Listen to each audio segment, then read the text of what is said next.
Graças a Deus que o Senhor nos traz aqui essa noite. É precioso esse momento porque é difícil para nós, não é? Geralmente nós estamos acostumados à nossa luta diária, e é luta mesmo, a estar dirigindo, pregando, aconselhando, fazendo a obra, e nós nos esquecemos, por mais que o nosso chamado fale que é real, mas o nosso psique sempre está nos lembrando que nós somos homens comuns iguais aos outros, que passamos pelas lutas, provações, dificuldades que todos nós temos. E não creio que foi diferente com os amados que estão aqui, o ano que passou, o ano que entramos, o ano retrasado. Todos nós sabemos o que é lutar, sabemos as nossas dificuldades.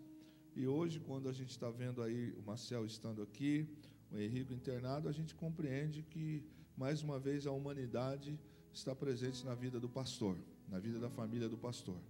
E poderoso é Deus para fazer infinitamente mais sobre a vida do Maciel e na sua vida também, em nome de Jesus. Amém, queridos? Queridos, eu queria trazer uma palavra que está ao meu coração desde o momento em que Maciel conversou e falou desta reunião. Eu até ponderei com ele e disse: não há nenhuma necessidade para isso, porque é bom a gente sentar e estar ouvindo ser ministrado. E eu quero deixar bem claro a você que aquilo que Deus colocou no coração será compartilhado conosco essa noite. Amém, querido? Abra sua Bíblia comigo, por favor, se você puder, Evangelho de Mateus, capítulo 21. Estamos saindo de um tempo em que a terra, na questão cristã, celebrou a Páscoa. Eu achei assim horripilante as pessoas mandarem algumas mensagens no tempo de Páscoa, no dia que se celebra a Páscoa, e dizer assim: Páscoa é tempo de estar perto, Páscoa é tempo de alegria. E quando que na verdade a Páscoa para nós é libertação, não é? Lembrar de Páscoa só no dia de Páscoa não faz nenhum sentido. Na verdade a gente precisa celebrar todo dia o que Jesus fez na cruz por nós, não é? Mateus capítulo 21, e falando para pessoas que são maduras aqui esta noite, falando para homens, mulheres, que têm o desafio como pai, como mãe, como pastores, e orando a Deus, pedindo a Deus que conosco tratasse o nosso coração. Hoje 2 ou 3 pastores que ligaram para mim e conversaram e falaram: como é que estão as coisas? Eu disse: assim, assim, assado. E aí? Eu falei: é um dia de cada vez, um milagre para cada dia. É assim que Deus tem feito e assim que nós vamos vencendo. Mas me assusta ver o quanto de alguns colegas nossos têm esmurecido no tempo. Porque, irmãos, o ministério, para mim, e diante da Bíblia, não é status. O ministério não é holofote. Pelo contrário, o chamado pastoral, o chamado para liderar, seja grupos pequenos, seja uma igreja, na proporção que for, aquilo que Deus nos colocou à mão, é pesado, sim. Tem dificuldade, sim. O pastor Alexandre acabou de falar aqui sobre filhos de pastor, que durante a pandemia, os pastores que 100% da obra militam, e que de repente as receitas da igreja diminuíram, algumas zeraram, mas só que a fome dos nossos filhos não passa, a conta de luz, a conta de água da igreja não passa. E quem conhece o coração de um líder a não ser outro líder? Porque geralmente as pessoas têm solução para tudo. Se fosse eu que estivesse naquele lugar, faria isso. Se fosse isso, aquilo. Eu costumo dizer e pensar que se fosse para você estar, eu não estaria aqui. Porque Deus não erra no chamado. Quando Deus chama, quando Deus capacita, Ele não erra. Mas é difícil, porque a gente prega Cristo para os outros, mas às vezes nós subimos para os púlpitos com o coração rasgado de dor. Respostas que eu não sei porquê Deus não nos dá naquele dia. Quantas das vezes eu chego aqui nesta casa, que estou pastoreando, e tudo que passa no meu coração naquele dia é o seguinte: Senhor, envia quem o Senhor quiser. Eu vou entender que se o Senhor levar alguém hoje, que eu conheço, que seja ministro, eu cedo o púlpito para ele, porque eu estou machucado, porque eu quero ouvir, eu preciso, hoje é de óleo, Eu preciso que alguém jogue óleo sobre mim, e não que eu jogue óleo sobre os outros. E 99% isso não acontece. São nos dias piores, são nos dias mais críticos, em que literalmente o que Paulo ouviu de Cristo, eu também ouço e acredito que vocês ouvem também. A minha graça te basta. É nesse dia que a gente tem que subir no púlpito. E é interessante, queridos, que eu não estou falando aqui, eu não vim aqui para fazer massagem no ego de ninguém. Pastor Alexandre, Maciel, Pastor Cláudio, os colegas que estão comigo, Mariano, sabem que eu tenho uma grande dificuldade com esse negócio de ficar rasgando seda. Mas é complicado. Se alguém falar para mim, ministério é mamão com açúcar, só se for para alguns. Porque de cara a gente já tem que lutar contra o diabo. De cara já é. E quando ele não acha brecha na gente, vai procurar em alguém perto da gente. Vai procurar num vizinho, às vezes alguém da família, na igreja. Acontece, ué. E de repente você balança, não na fé, mas aquilo que você estava estruturado para 2021, 2022, de repente sai do seu controle. E nessas horas, querido, minha esposa sabe disso, às vezes dá uma vontade rasgada em mim, que sou pecador, de falar tanta coisa e dizer assim: quer saber, irmão? Dá licença, eu vou voltar para a vida secular, que eu ganho muito mais.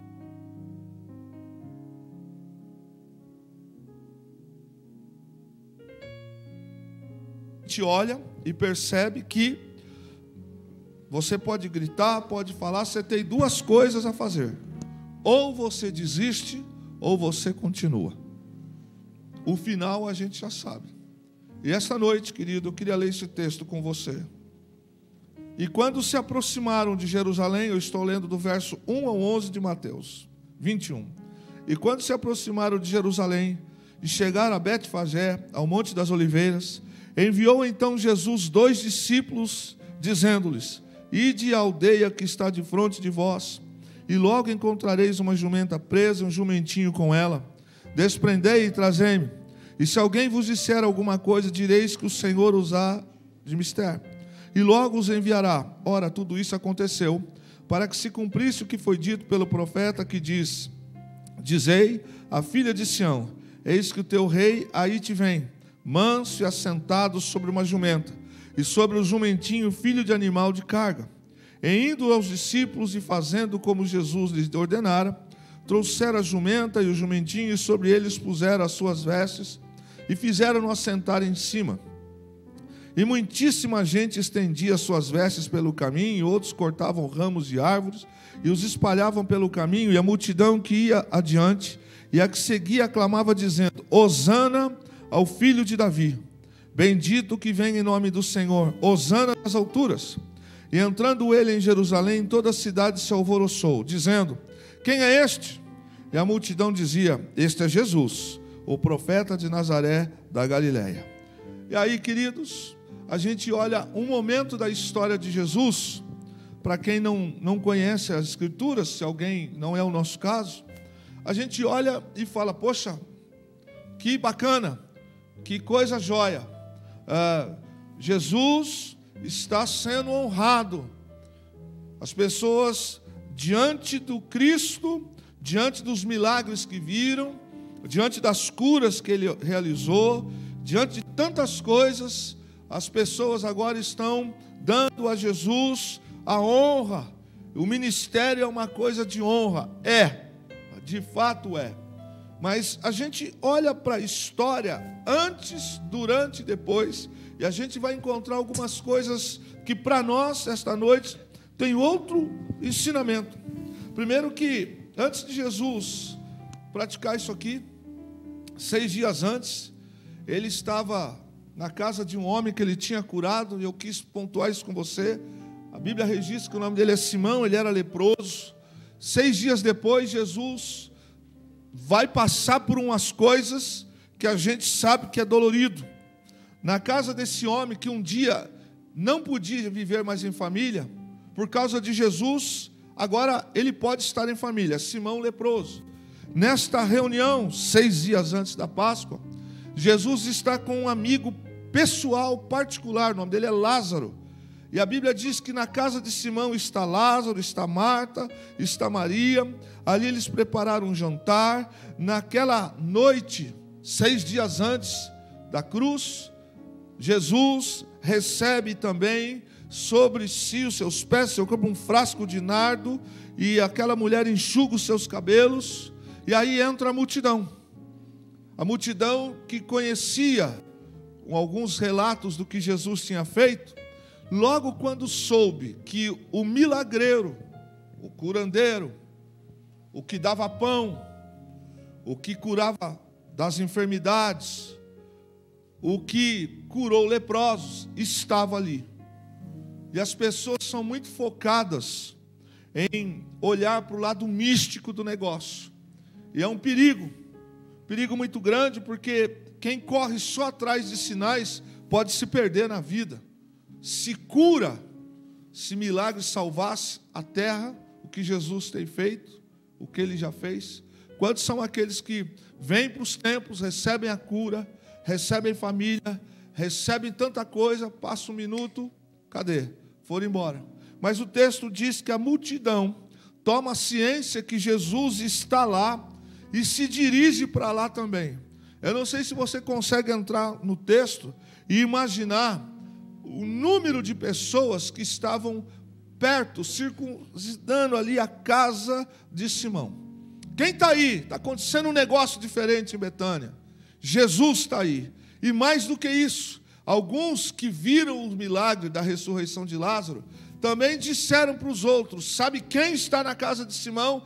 Jesus e o milagre em vida. Lázaro está aí. E aquelas pessoas que estavam por ali fizeram festa, fizeram celebração. Imagine que para Jesus aquilo ali não mexeu com ele, até porque ele sabia o que tinha para fazer, ele sabia o que ia acontecer alguns dias depois. Mas Jesus mantém íntegro no propósito, na missão.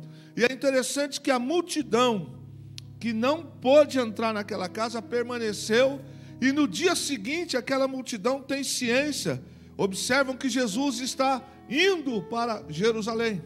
E eles então fazem uma festa. Eles, diz a história, que Jesus monta naquele jumento, junto vem o jumentinho. E é interessante que Jesus entra em Jerusalém de uma forma bem triunfante.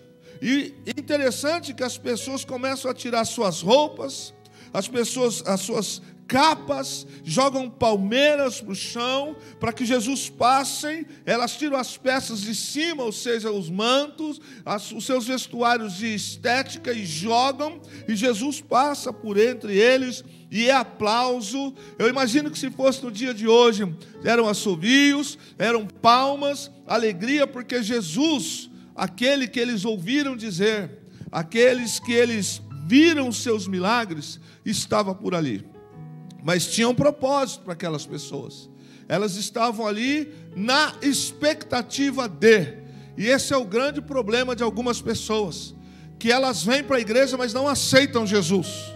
Elas vêm para a igreja na expectativa de. E Jesus não vem para atender as nossas expectativas. Jesus vem para nos salvar.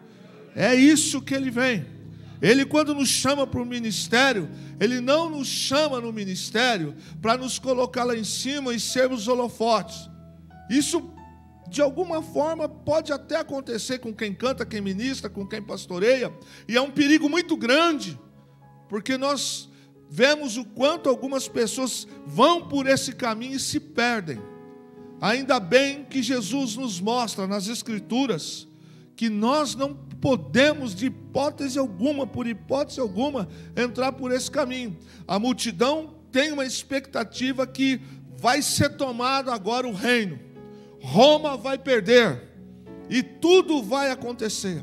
A euforia da multidão chega num ponto que a multidão canta o Salmo 118. Imagine, a multidão está eufórica, porque está ali entre eles quem ressuscitou Lázaro, está o próprio Lázaro, estão as irmãs de Lázaro, estão os discípulos, e está tudo maravilhoso, o povo está numa alegria só. E quem ainda não conhecia Jesus, pergunta para o outro, o texto diz, quem é este? E algumas pessoas dizem assim, este é Jesus, o profeta de Nazaré. Engraçado que para alguns Jesus é um embusteiro.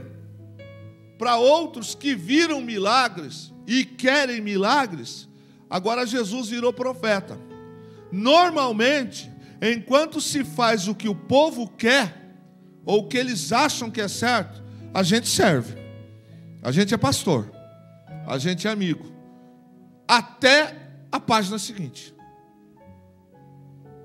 Enquanto você está dando pão, enquanto você está sendo usado para uma oração, para abrir uma porta de emprego, para saúde, para coisas humanas, você é profeta.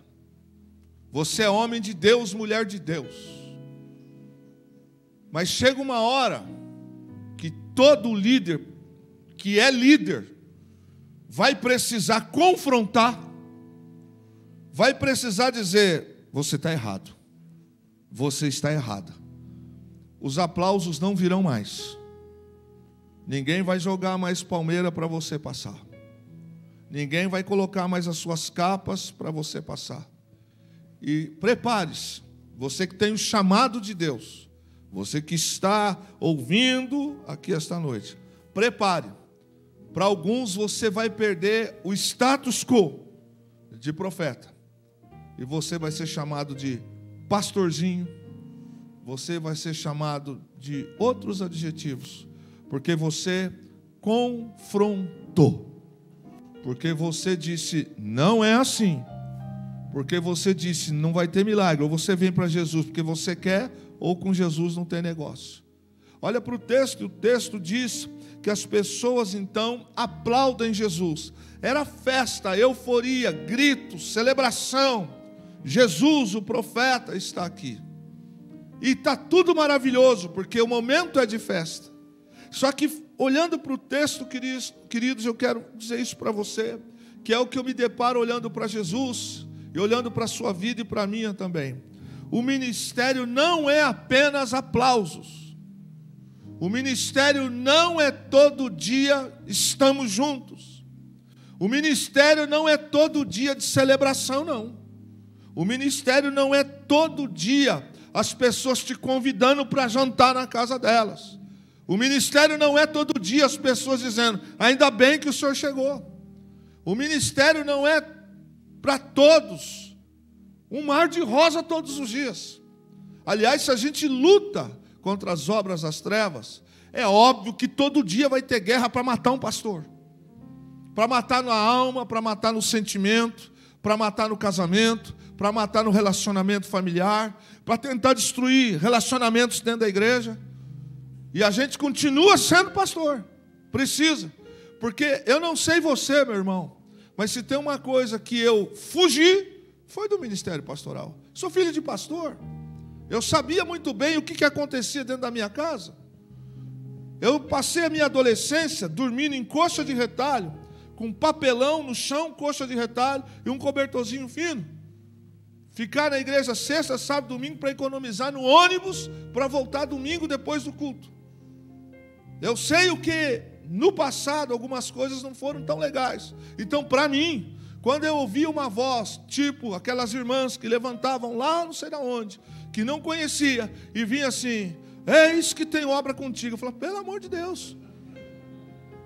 Irmãos, é uma realidade. Eu fugia para tudo quanto é lado. Sabe o que é você na adolescência passar ouvindo isso? Deus tem uma obra com esse menino. Deus tem um chamado com esse menino. E não sei o que menino. E menino. Então quando tinha aquele escutão que o pai fazia a gente estar lá, aquelas vigílias, aquelas coisas, eu ia orar debaixo do banco, porque eu não queria ser localizado. Mas aí vinha aquelas irmãs.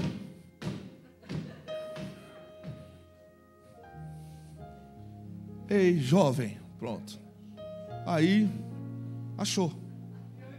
E acha. Deus tem obra com você. Aí chegou uma hora que eu não me recusei, mas eu também disse, de graça não. E a vida foi passando, as coisas foram acontecendo, e Deus foi apertando, Mas Ele nunca colocou uma corda no meu pescoço e disse assim: ou você é pastor, ou eu te amaldiçoo. Nunca Deus disse isso, e nunca vai dizer. Eu tive que escolher, foi a minha escolha, diante de algumas coisas que até o último instante, eu tive que decidir. Deus, você decide. E quando eu decidi, eu optei, abri mão de algumas coisas, eu sabia mais ou menos, porque eu via nos outros. Agora eu estou sentindo na carne. E quer saber, irmãos, 25 anos de pastoreio, nem um dia é igual. Nenhuma ovelha é igual. É todo dia uma luta. Luta para orar. Paulo disse assim para Timóteo: salva-te a ti mesmo, porque salvando a ti salvará muitos. E tem dia que a gente está ruim para orar. Tudo que você não quer é orar. Você não tem coragem de falar para Deus algumas coisas, mas tipo assim: estou de bem com o senhor não. Não é? Estou orando, estou falando, estou fazendo e não aconteceu nada até agora. O nego está forgando e não sei o quê, e as contas estão chegando. Cadê as promessas? Não sei você, não é? E pastor, é isso, tem que fazer isso, tem que fazer aquilo. Tem dia que você não quer, mas a gente faz, porque Ele não nos obrigou, Ele nos chamou. A voz foi clara e evidente. Ele não chamou a todos para algumas funções, Ele chamou alguns.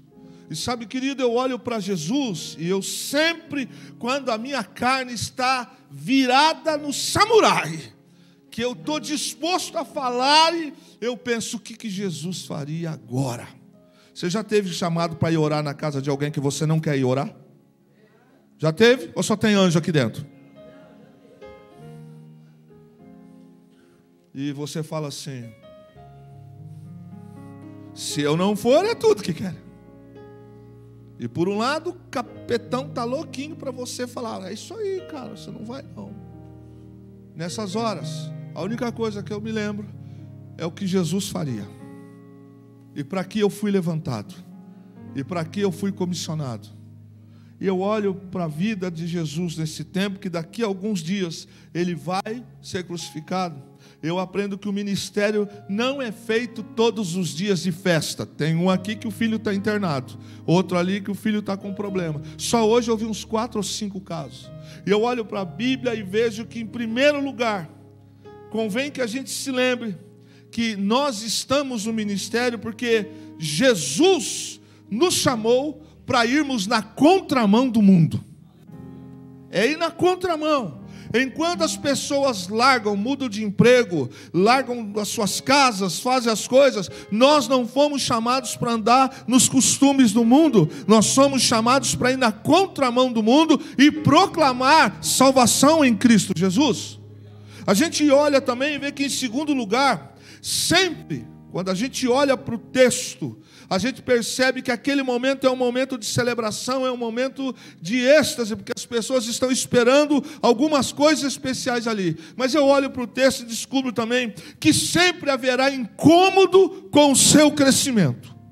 Sempre vai ter gente incomodado com o seu crescimento. E sabe o que é interessante, em terceiro lugar? Que não é só o inferno que se incomoda com o seu crescimento. Os membros do Sinédrio, principalmente, são os mais vorazes para nos paralisar. É tudo Sinédrio, cara de crente, cara de pastor, mas um ursão por trás. O que está acontecendo lá, irmão? Ah, tá vendo? Não sei o quê, sempre. Eu não sei você, mas quantos te ligam durante a semana para dizer assim: você está precisando de alguma coisa? Como é que está lá na igreja? Como é que está a família? Você tirou férias esse ano? Ei, como é que está o seu guarda-roupa? Escuta, como é que está a esposa? Como é que estão as coisas? É difícil você receber não só palavras, como disse o pastor Alexandre, mas as pessoas demonstrar aquilo que falam. Então o crescimento incomoda. E a gente olha para Jesus e vê que quando o ministério dele está para acontecer no êxtase, que é o momento da cruz, vem aí algumas coisas que a gente tira como lição. Uma delas que eu disse a você que o crescimento incomoda. E a popularidade de Jesus incomodou. E a gente vê que não foi só o diabo que ficou preocupado e furioso. O sinédrio também. E a gente olha para o texto e vê que quanto mais a luz que está em nós reflete, mais pedradas virão, mais ataques virão, mais afrontas virão. Então é um perigo para a nossa vida, quanto líderes, se acostumar com os aplausos. E a gente não deve se acostumar com os aplausos, porque a mão que acaricia é a mão que bate. Se você depender disso para ser pastor, você está frustrado.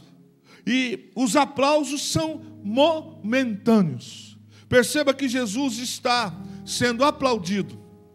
Ele está sendo humanamente honrado. Mas daqui a pouco, esses aplausos vão mudar de tom. A cor vai mudar. Não vai ter mais mantos jogados para ele passar por cima. Não vai ter mais palmeiras para ele passar por cima. As multidões, segundo alguns teólogos estimam, dá mais de 20 mil pessoas que acompanhavam Jesus nas suas manifestações. E fica para nós uma outra lição, que aos convictos do chamado, nós precisamos estar preparados para a oposição. Sempre vai acontecer oposição. Nós não lutamos com coisas materiais e com causas materiais. Nós lidamos com questões espirituais. E esta humanidade de Jesus já começa também a dar alguns sinais, a gente vai compreender isso. E a gente também percebe que os elogios de hoje não devem produzir em nós contentamento, porque essas mesmas vozes vão nos crucificar uma hora. Todo pastor que pastoreia, todo líder que põe a mão, sabe muito bem que basta você dizer: hoje não tem milagre, hoje tem culto de oração, hoje tem ensino da palavra. Ei, irmão, isso aí está errado, isso aqui não está certo. Você não é mais o legal, você não é mais o bacana, você já não é mais o profeta. As coisas mudaram. Por isso, querido, que se acostumar com aplausos quando tudo está bem é um perigo para o líder. E nós olhamos que entre os aplausos e a cruz, precisamos lembrar que há um ministério confiado a nós, que independente dos aplausos, independente da oposição, lembre-se disso, foi Jesus, foi o Senhor, foi Deus quem te chamou. Com aplauso, sem aplauso, Deus continua usando a sua vida. Ainda que não tenha aplausos, ainda que tenha oposição, você e eu precisamos lembrar que o chamado está acima de todas as coisas.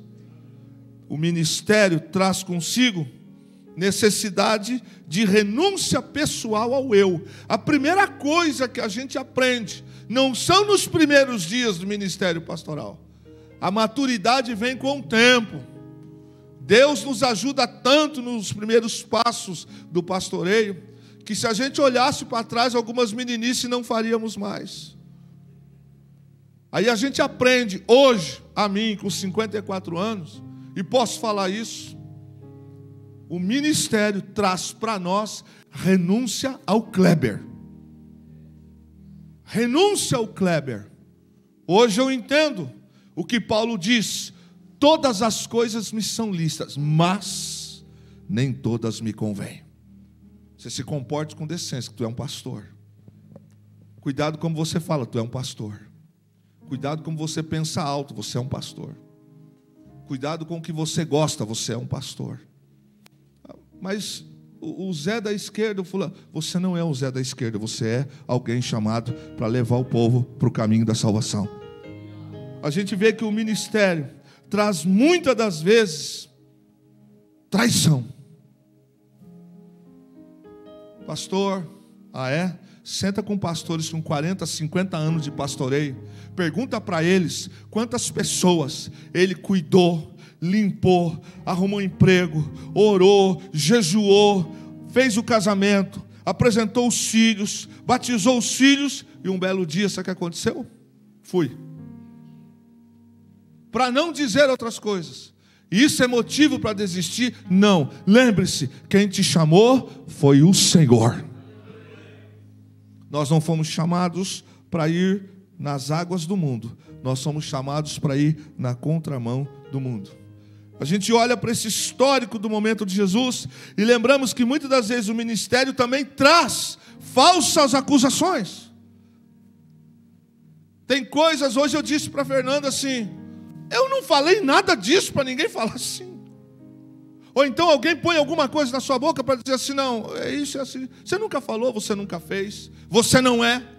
Mas porque você mexe às vezes em alguns interesses, você põe a mão às vezes em algumas coisas, você passa a ser acusado de coisas que você não é, não falou, não fez e nunca será. Mas o ministério é isso. Porque por trás desta oposição tem uma legião de demônios dispostos a tudo para fazer você desistir do ministério. Tudo. Tem coisas que se a gente não vigiar na hora, fica ruim.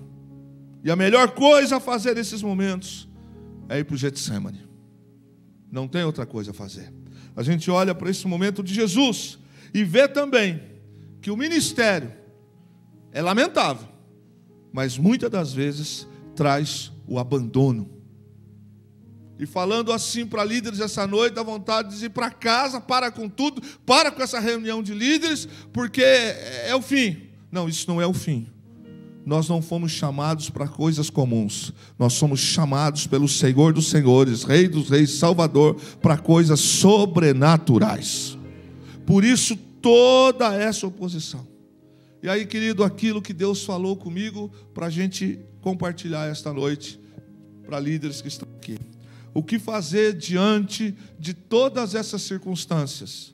Que um dia as pessoas dizem assim, aleluia, glória a Deus, glória, que homem de Deus, que mulher de Deus, esse é meu pastor, essa é minha pastora, esse é meu líder, esse é isso. O que fazer no dia em que eles não te aplaudem mais? O que fazer no dia em que você não é mais talvez honrado? O que fazer no dia em que você não é mais convidado para algumas coisas? O que fazer no dia em que as palmeiras e os mantos, as cornetas, as trombetas não vão mais tocar para quando você chegar? O que fazer para que no dia do pastor você não for mais cumprimentado? O que fazer para que no dia do teu aniversário não se lembrem de você? O que fazer quando os teus filhos passarem na faculdade e ninguém vir cumprimentar os teus filhos por isso? O que fazer no dia em que chegar o abandono, chegar a traição, chegar a decepção, chegar a angústia? A Bíblia responde. Lembre-se, pastor, pastora, líder, homem de Deus, mulher de Deus que está aqui essa noite. Nós precisamos lembrar que o Getsemane na nossa vida precisa ser uma frequência. Não pode ser de vez em quando. Quem vai para o Getsemane de vez em quando, entrega os pontos, cai, desiste. O que fazer nesses dias diante dessa realidade? Primeiro, lembrar que ninguém vence no ministério se não passar pelo Getsemane. A lição não dá por Jesus apenas aqui. Ele ensina no começo, no meio e no fim. Ou vai para o Getsemane, ou vai jogar a toalha.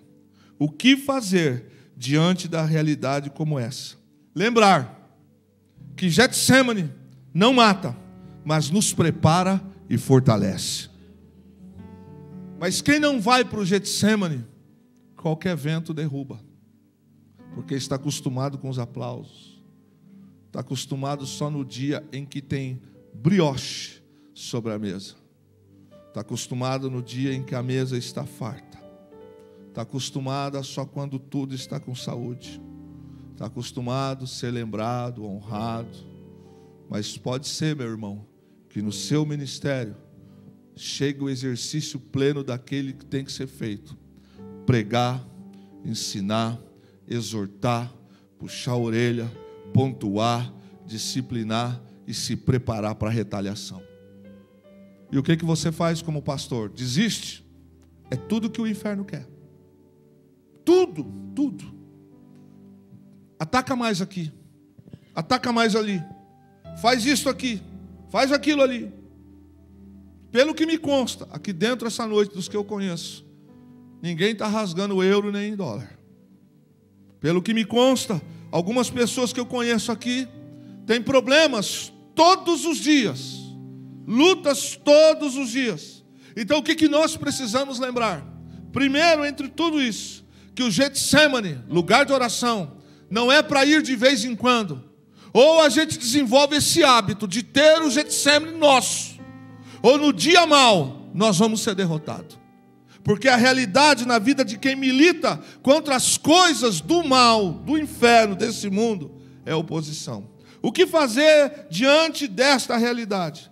Lembrar que nem todos que estão perto são próximos do coração. Nem todos que estão dentro dos nossos templos, nem todos os membros da nossa família, nem todos do colegiado de obreiros, nem todos que sentam à mesa com a gente, são do coração. No dia da aflição, procura lembrar quem vai te dizer assim: o senhor está indo para o Getsemane? Eu vou junto. Amigos, pessoas que Deus coloca na nossa vida, não vão esperar cargo, não vão esperar título, não vão esperar púlpito, não vão esperar cargos. Elas simplesmente estão ali porque sabem quem você é, o que Deus é na sua vida e o que elas representam para você. Que a gente olha para a vida de Jesus e grave bem isso. Porque só um pastor entende outro. Tem gente aqui que é líder e sabe que muitas das vezes na madrugada você levanta para algumas coisas, mas você não está indo fazer aquelas coisas. Você está indo chorar sozinho. Porque o seu coração quer tomar uma decisão. E a tua alma está dizendo: não faça isso. Não faça isso. Não faça isso. Por isso que o Getsemane na vida de um líder não pode ser uma vez por semana, não pode ser em dia de ceia, não pode ser em dia de vigília, não pode ser apenas no dia de Páscoa. O Getsemane na vida de um pastor, de quem é chamado por Deus, precisa ser um hábito. A gente olha para a Bíblia e vê que nem todos querem estar conosco no dia do Getsemane, mas no dia da festa querem, no dia dos aplausos querem, mas no dia de encher a laje, no dia de estar em pé no hospital, no dia de estar sentado na guia, comendo um pão com mortadela, um cachorro quente, ou tomando uma água, com um chapéu na cabeça, dizendo: estou junto, nem todo mundo quer. Por isso, o líder precisa entender que o Getsemane na vida dele não é uma ocasião, é um hábito. Nem todos podem estar perto para nos ouvir chorar no Getsemane. Tem gente que se escuta o que a gente chora no Getsemane, amanhã toda a igreja está sabendo. Por isso, cuidado, atenção, quem a gente leva para o Getsemane. Porque no Getsemane, Jesus teve agonia, sentiu dores, suas artérias se romperam, algumas. Ele orou dizendo: Pai, se possível, afasta de mim. Para estar no Getsemane com a gente precisa escolher muito bem. E repito, nem todo mundo que está perto é do coração. Porque no Getsemane tem hora que a gente vai para lá e grita, e chora, e desabafa coisas que você talvez não fala aqui no meio do culto. Porque se você falar, as pessoas vão dizer: meu líder está triste. Quem você vai levar para o Getsemane? A gente olha para o texto e percebe que tem muita gente que não pode, não deve, não é para estar com a gente no Getsemane. Porque eles vão pegar as nossas fragilidades, nossos pedidos de oração, e vão querer fazer posts, vão querer fazer rios, vão querer fazer amanhã comédia, tripudiar. Para o Getsemane, a gente só leva quem a gente confia. A gente vê que quem se sujeita a ir para o Getsemane conosco é de confiança. No dia do churrasco, no dia da festa, no dia da formatura, é fácil. Eu quero ver quem vai com você sem presente. Por isso a gente olha para o texto e vê que quem se sujeita a estar conosco no Getsemane é digno da nossa confiança.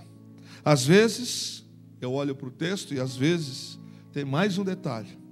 11 pode estar perto, mas ao sair daqui essa noite, lembre-se, e que Deus fale com você e mostre para você quem é Pedro, Tiago e João na sua vida. Porque 11 vão orar, mas tem 3 deles que Jesus fala, vem mais para cá. Tem gente que não pode ouvir, não pode falar, você não pode se expressar, mas tem sempre pessoas que vão estar perto da gente só por uma causa: nos amam, sem interesses, sem objetivo. 11 estão orando, 3 são levados e separados. Pastor, mas dos 3 deles ainda, você acha que Jesus não sabe? Isso representa a humanidade, representa a nossa questão de ser falível. Pedro, Tiago e João não são perfeitos, mas saberão te entender e te ouvir. Querido, desculpa, se você veio aqui essa noite como líder para ouvir uma palavra que vai arrebentar, vai acontecer, deixa eu te trazer para a real. O ministério é osso. Ministério é osso. Beleza? Está sobrando dinheiro na sua? Aqui não está. Operei dia 8, operei dia 19 e estou aqui. Fernanda está no 4º exame para confirmar se opera ou não opera, se é tumor ou não é tumor. O primeiro exame apareceu, o segundo disseram que operou, o terceiro estão confirmando, o 4º não está, a gente vai para o 5º, porque a honra e a glória vem do Senhor Jesus. Quem você leva para o Getsemane? Pode ouvir você chorando? Você pode abrir o coração para Pedro, Tiago e João? Você tem Pedro, Tiago e João? Porque, pastor Alexandre, na hora do café é fácil, brother. Na hora do café é fácil. Eu quero ver estar no Getsemane comigo, com você, com a senhora, com vocês. Pedro, Tiago e João não são os melhores, mas são fiéis. O Getsemane vai trazer consigo confronto, porque você vai estar orando, você vai estar buscando e vai ter confronto no Getsemane. Talvez o seu Getsemane lhe traga também crucificação. Ei, faz parte do ministério, faz parte da liderança, a crucificação. Mas tem coisas ainda para acontecer. O que? Depois do Getsemane, depois da cruz, tem o sábado. E sábado, pastora, sábado, pastor, sábado, mestre, é dia de silêncio.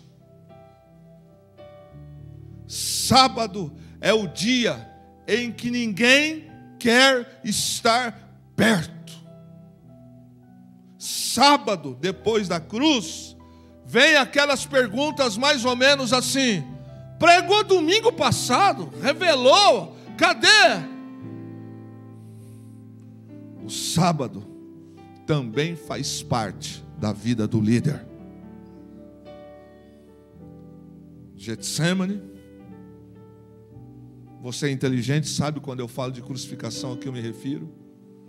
E você sabe que depois disso vem o dia do silêncio, o dia das pedradas, o dia que o inferno faz festa, o dia em que as respostas não chegaram, mas quem é chamado por Deus sabe quem lhe chamou. E eu termino aqui com você. Depois do sábado, vem a ressurreição. A gente passa pelo Getsemane, a gente passa pela crucificação, a gente passa pelo sábado, mas só tem mais uma coisa para acontecer. E isso é eterno. É a ressurreição. Depois do Getsemane, sempre virá a vitória. Por isso, antes da gente orar esta noite, eu quero lembrar você que é isso que Deus trouxe ao nosso coração. Quem vai ao Getsemane com você? A senhora tem o Getsemane, eu tenho os meus, você tem o seu. Quem pode ir ao Getsemane com você? Quem é Pedro, Tiago e João na sua vida? Quem são os 11 que ainda dá para estar no Getsemane? Desses 11, quem são os 3 que você pode bater no ombro dele e dizer assim: tô mal, tô mal, ora por mim, porque eu preciso pregar daqui a pouco, e meu coração está detonado, e eu não posso subir em cima daquele púlpito mentindo, hipócrita, com falsidade. Quem são as pessoas que nós identificamos que estão conosco no Getsemane? Todos nós aprendemos com Jesus que precisamos estar, passar, frequentar, ir ao Getsemane. E Getsemane na vida de pastor não é de vez em quando, faz parte.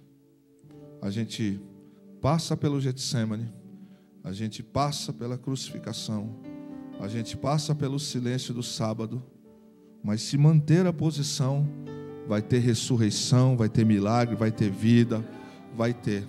É promessa dele. Hoje o pastor Tony ligou para mim, e a gente conversou alguma coisa, ele falou: e aí? Eu falei: é isso. Ele falou assim: Kleber, o maná, de segunda a sexta, era diário. Da onde vinha, como vinha, se vai estar nublado, se não vai estar, não interessa. Deus mandava o maná diariamente. Final de semana, está lá também, guardado pelo Senhor que vai dar. Quem vai para o Getsemane com você? Eu termino dizendo o seguinte: cadê a multidão que aplaudiu Jesus? Cadê a multidão que estava com Jesus quando ele estava entrando em Jerusalém? Não está mais. Saiba da importância do Getsemane na sua vida como líder. Fiquemos em pé, em nome de Jesus. Feche os teus olhos. Eu já estou reconduzindo para o pastor Maciel. Alguns minutos apenas para nesta oração, você e eu pedir para o Senhor mostrar, revelar de alguma maneira quem são aqueles, Pedro, Tiago e João, para estar com a gente no Getsemane. Senhor Jesus, tua palavra para nós essa noite nos traz um acalento, nos traz uma realidade. Nós militamos contra as coisas da maldade, as hostes da maldade, e diariamente tem planos e planos e planos para fazer famílias desistirem, pastores desistir, pastoras desistir. Diariamente os novos projetos do inferno contra a nossa vida, mas quando eles chegam encontram Jesus, o leão da tribo de Judá. Nos ajuda, Senhor. Nos ajuda a não nos entusiasmarmos com os aplausos, com as coisas que estão caminhando positivamente, tudo bem, porque se a gente não vai para o Getsemane, a gente não tem mais o hábito da dependência de Deus. Se a gente não vai para o Getsemane, a gente começa a achar que o seminário nos formou para tudo. A gente começa a achar que o milagre de ontem serve para hoje e vai servir para amanhã.